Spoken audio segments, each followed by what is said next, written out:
การกินไปเอาอาหารการกินไปส่งแล้วก็เตรียมเหล้ายาปลาแป้งเนาะเตรียมสถานที่อยู่บ้านหมู่บ้านเพื่อนปีนี้ก็จะไปฉลองกันอีกไปพบพ่อกันอีกเนาะไปบายปีเก่าแล้วก็ต้อนรับปีใหม่น้ำกันและผู้ใดที่ว่าอยู่ผู้เดียวบ่มีหมู่มีคู่กะเข้ามาฟังเด้อเข้ามาชมเพลงลุงนั่นแหละจะได้มวลสบายดียอดทองสบายดีน้องระดาวรเนาะ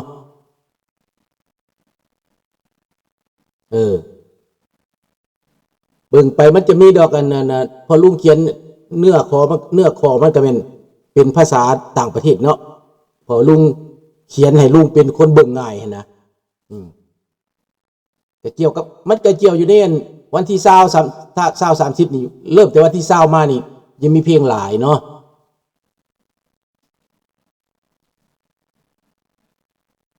คุณป้าสวยมากบอกโอ้ป้าได้ยินเนี่ยดีใจนอนฟังอยู่ข้างบ้านข้างห้องนี่ได้ยินเลยนี่ว่าป้าสวยลุงก็ดีอยู่52 ปียนกันยังสวยอยู่เนาะเอาย่องมาสวยก็สวยเนาะบ่สวยร่างกายก็สวยจิตใจสวยทั้งหมดทั้งอย่างนั่นแหละเนาะเอาจังสั้นเนาะลูกหลานเนาะร่างกายสุขภาพนี่ก็ได้สำนี่แหละมันบ่มีอยากเป็นของเฮาแม่ตู้สอนให้ฟังบักลาเอ้ยว่าสั่นแค่แม่ตู้นี่เพิ่นเอาไปแล้วได้ว่าสั่นเจ้าของเพิ่นเอาไปเบิดแล้วว่าสั่น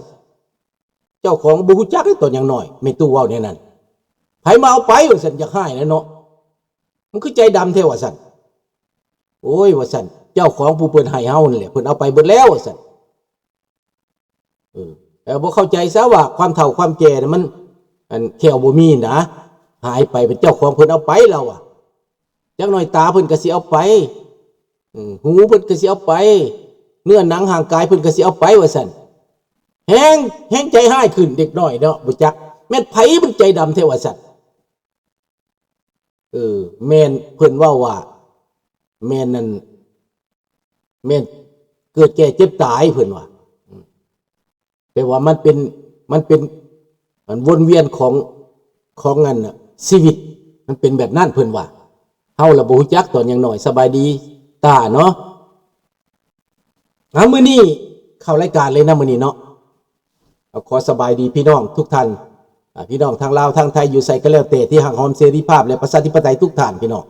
ที่ข้าพเจ้าเว้าไปเมื่อวานนี้หลายคนก็สิงงอยู่เด้พี่น้องคนไทยฟังก็สิงงคือกันแต่ก็บ่เป็นหยังเอาไปศึกษาเด้อให้เป็นข้อศึกษาที่ข้าพเจ้าเว้าเมื่อวานนี้สบายดียะลุงพูบอนนั้นนี่เด้อยะลุงพูเด้อ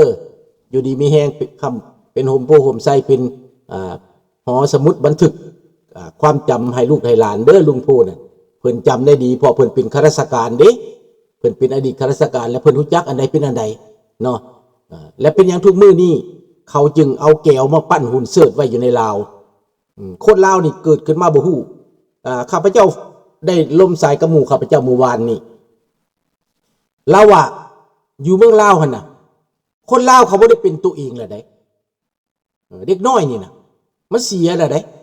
ลาวว่าจังซี่ได้เอามันเสียแบบใดข้าพเจ้าถามเสียเขาบ่สนใจเรื่องเวียกเรื่องงานเด้เขามีแต่ลิ้นแต่กินเด็กน้อย13-14 ปีนี่น่ะพวกใหญ่หันไปกรุงเทพไปไทยไปยังไปเหตุการณ์เหตุงานพวกใหญ่น่ะแต่พวกอยู่บ้านนี่ถือเขากวาดล้างไปกินยาเสพติดเกือบหมดพอเขาแทรกแซงไปตามหมู่บ้านพวกยาเสพติดพวกจิกพวกเวียดเขาไปฆ่ายาเสพติดแล้วเขาก็มายั่วให้คนลาวนี่เสพสมกับมาล้มให้เจ้ามวลเจ้าเป็นบ้าให้เจ้าเป็นบ้าเต้นเดาะเต้นดองเด็กน้อยที่อยากทำอยากเฮียนอยากสร้างอนาคตนี่มีน้อยแลลุงเอ้ยว่าซั่นบ่ฟังความพ่อความแม่นี่หลายเด็กน้อยน่ะ 10% คนดีจะมีดอก 10% แต่ก็ยังบ่แพ้ความชั่วมันหลายกว่า 90% เราอ่ะวิธีการงานบ่อยากเฮ็ดมีแต่อยากได้อยากกินมีแต่อยากได้เมืองลาวนี่บ่มีแต่อยากได้พวกประชาชนนี่นะว่าพวกเจ้าพวกนายมันมีอำนาจมันบ่บอกได้มันบ่เตือนได้มันบ่สอนได้แล้วเขาก็ขี้ข้านแล้วว่าบ้านเรานี่ แล้วปลูกทุกสิ่งทุกอย่างบ้านเรามีเบิดเขามานี่เขาอยากได้เขาอยากกินแม้แต่หัวสิงไข่พักหอมก็อยากได้เขาบ่ปลูกยังเบิดหัวสิงไข่กินก็บ่ปลูกหัวสิงไข่สุดมันง่ายขนาดข้าพเจ้าอยู่เมืองหนาวนี่ยังเต็มเต้าเลยหัวสิงไข่นี่ปลูกอยู่นี่เอาเข้ามาอยู่ในห้องนอนนี่เลยพอยามมันตายเอาเข้ามาตัดแล้วเอาเข้ามาอยู่เมืองลาวนี่ปลูกหัวสิงไข่ปลูกข่าโอ้ยสุดมันง่ายแต่เขาก็บ่ปลูกสบายดีสเตเวนเขาบ่ปลูกหัวสิงไข่หน่อไม้กินก็บ่มีแต่ลาวปาดโตเราติดตั้งไฟฟ้าโซลาร์เซลล์ป่าแล้วก็เต็มคลองใส่ไก่เราหั่นน่ะป่ากล้วยก็เต็มหน่อไม้ก็เต็มบ่บ่อยากจนกินบ่ไหวแต่คนอื่นนั่นบ่มีหยังเบิดชาวบ้านแถวนั้นบ่มีหยังเบิดแห้งแล้งก็เจาะอยู่บ่มีหยังคันเฮาเว้าเขานี่ให้เฮ็ดนั่นเฮ็ดนี่เขาว่าบ่มีทุนเขาว่าลูกหลานข้าพเจ้าก็ตอบแบบนั้นเขาว่าบ่มีทุนแปลว่าเขาคิดว่าเขาสิเป็นในทุนใหญ่พุ่นได้คันเขาเด้คันมีเงินเขาสิสร้างหอปราสาทราชวังแข่งกันพุ่นได้ทุนของเขาเปเขาคิดแนวนั้นเฮ็ดหยังก็ต้องมีเงินหลายเขาจึงเฮ็ดได้แต่ที่จริงแล้วข้าพเจ้าไปเบิ่งพี่น้องคนไทยเนาะคนอีสานนี่ล่ะเราอ่ะบ่ยากไดอันพวกไปหาเงินอย่างยากน่ะเราอ่ะมันบ่ยากเราอ่ะเพราะว่าเฮากินของเฮามักเขือมักเผ็ดปลาแดกไก่กาหน้าแห้งหมูหมาเป็ดไก่กินอยู่ในนาตัวเองว่าแต่มีดินเราอ่ะจะเห็นอย่างเลี้ยงแมงดาก็เลี้ยงปลาก็เลี้ยงกบก็เลี้ยงไก่ก็เลี้ยงงัวก็เลี้ยงควายก็เลี้ยงในนาอันนั้นบ่ไปใส่อยู่ในนาหันล้อมหัวอยู่หันกินอยู่หันนอนอยู่หันขายอยู่หันเอาเงินอยู่หันสบายดีสมทรายแล้วว่าจังสิแมงดาน่ะเลี้ยงแมงดาน่ะบ่ยากได้เราอ่ะไปเอาตามบึงตามหนองมันไข่อยู่ในอันไปเอาไข่มันมาได้ไข่มันมาจาก10 20กอที่มันไข่ใส่ลำไม้นะตัดเอามาแล้วก็มาใส่อ่างน้ำมันขังมันอยู่หันแหละในอ่างน้ำมันแหละมันก็แตกลูกขึ้นมาบ่ต้องไปซื้อไปหาเราอ่ะเลี้ยงธรรมชาติแมงดามันก็กินปลาเน่าเอาปลาไปป้าให้มันกินมันก็กินปลาหั่นแหละเราอ่ะแต่ว่าเป็นอย่างบ้านเฮานี่คือบ้านข้าพเจ้านี่นะทอนบ้านเฮาน่ะแมงดาอึดซั่นบ่อึดลุงไปเมืองไทยไปหาซื้อแมงดาตัวแม่นะตัวละ25 บาทได้ทอนเอ้ย25 บาทได้แมงดาตัวหนึ่งไหน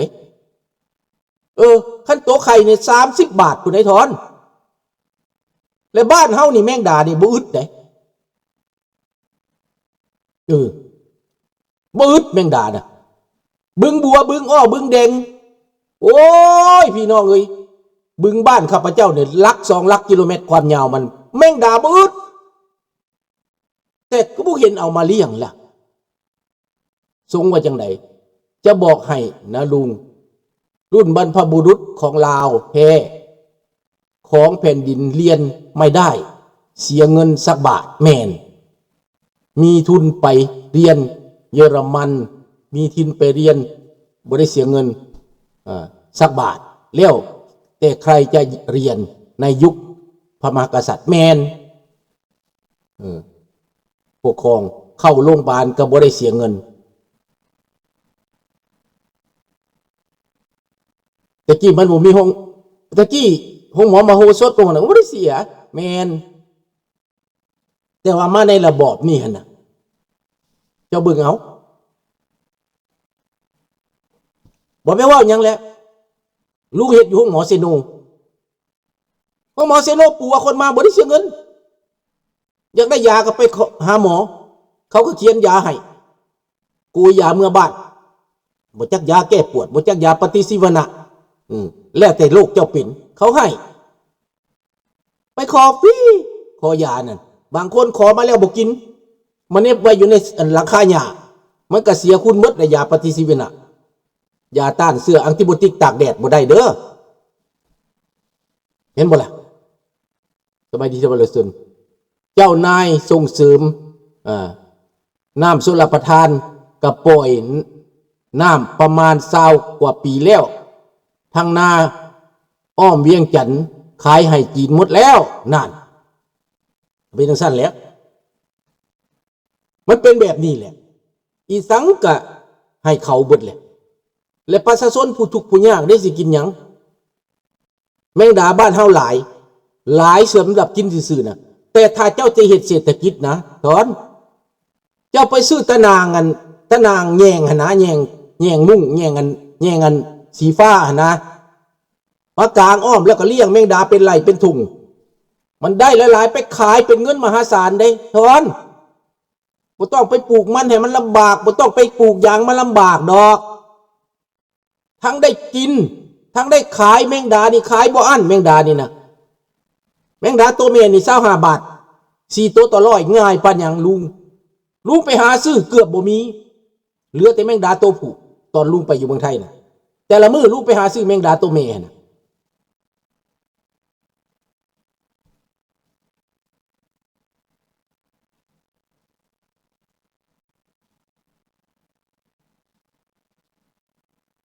แมงดาตัวมันนั่นตัวมันเหม็นๆน่ะนะตัวมัน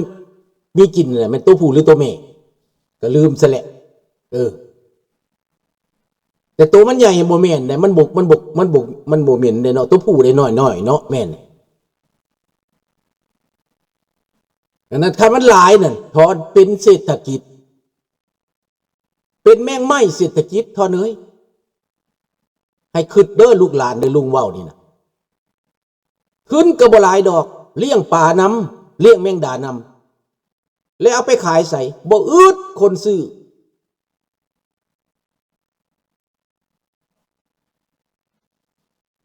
อาจารย์ลุงพูดถูกค่ะมาทำงานในประเทศไทยถ้าคุณไม่หนักแน่นจริงๆเก็บเงินยากค่ะค่าครองชีพก็สูงแมนเอ้าก็สิบ่แม่นนั่นได้ลุงว่าสูสิไปหยังเมืองไทยน่ะได้ 9,000 บาทไปเมืองไทยต้องเอาหน้าไปจำนองบางคนเพื่อสิได้100,000 บาทให้ก็ไปทำงานซาอุไปยืมเงินเขา100,000 บาท200,000 บาทพากันไปเมืองไทยเงินก็บ่ได้คืนมาทุนก็บ่ได้คืนมาถูกคือเก่าถ้าบ่ป้าลูกป้าเต้าให้พ่อให้แม่อีกเห็นบ่ล่ะพ่อแม่ก็ลำบากเลี้ยงลูกเจ้าเด้บัดนี้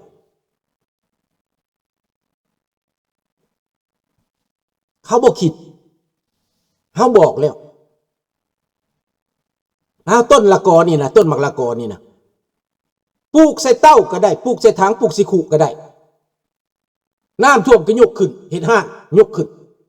สมมุติบ้านเสียวเสียบังไฟทอนอันนี้ลุงจะลบเนี่ยนี่ก่อนเด้อเบาๆสมองก่อนเนาะเสียบังไฟนี่น้ำท่วมเนาะคนอยู่แคมป์ซีนี่ต้นมักหุ่งต้นมักละกอนี่ปลูกใส่อ่างนะเอากระตาเข่งนี่มาสานนะเอากระตาเข่งนี่นะมาสานนะสานกระตานี่นะแล้วเอาซีมันมาโอบเอาซีมังโอบปลูกพักปลูกมียามมันนั่นเอาขึ้นห้านตั้งใส่ห้านใส่ต่อต้นมะฮุงน่ะนะเพราะว่าบ้านเฮาปลูกใส่ดินเวลาฝนตกหลายมันขังแล้วมันตายบักฮุงแต่ว่าบักฮุงนี่กินได้ทุกยามไหนพี่น้องกินดิบก็ได้กินซุปก็ได้เห็ดต้มเห็ดแกงก็ได้เอาไปขายก็ได้แต่คนลาวนี่บักฮุงสิกินก็บ่มี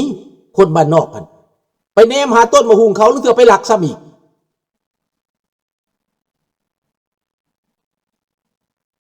ป้ากองศึกไปเทียมบ้านเพื่อนหนูอยู่หลวงพระบางอุดมสมบูรณ์มากแต่หนูสังเกตพ่อค้าแม่ค้า